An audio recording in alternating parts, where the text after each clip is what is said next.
Pekný deň prajem všetkým priaznivcom analogového filmu.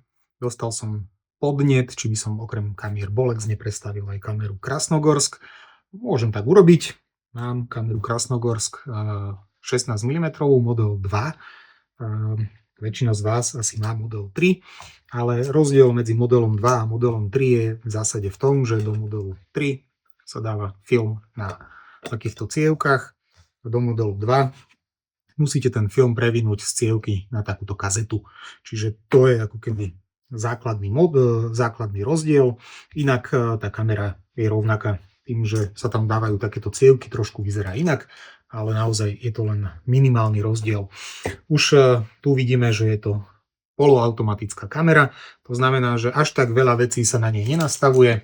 Nastaviť na nej vieme rýchlosť snímkovania, vieme na nej nastaviť citlivosť filmu a v zásade natiahneme pero motorčeka.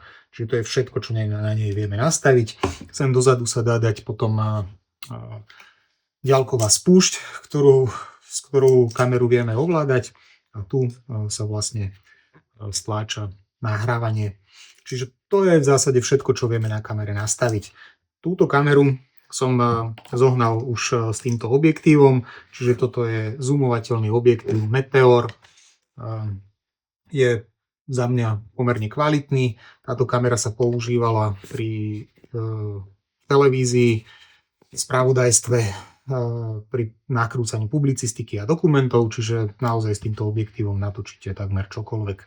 Ak máte iný objektív sa veľmi jednoducho vymieňa. Na tele objektívu je taká bodka, takisto je bodka na prstenci bajonetu. Ak chcete objektív vymeniť, zoradíte tie bodky vlastne k sebe. Na prstenci bajonetu sú také dve šroubičky.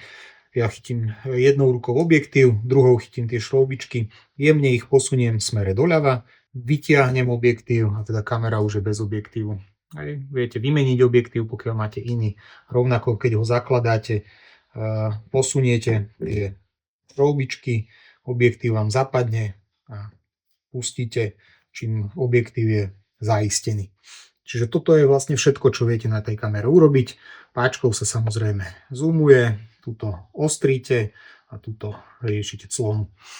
Táto kamera má v sebe zabudovaný expozimeter, ktorý funguje na batérie.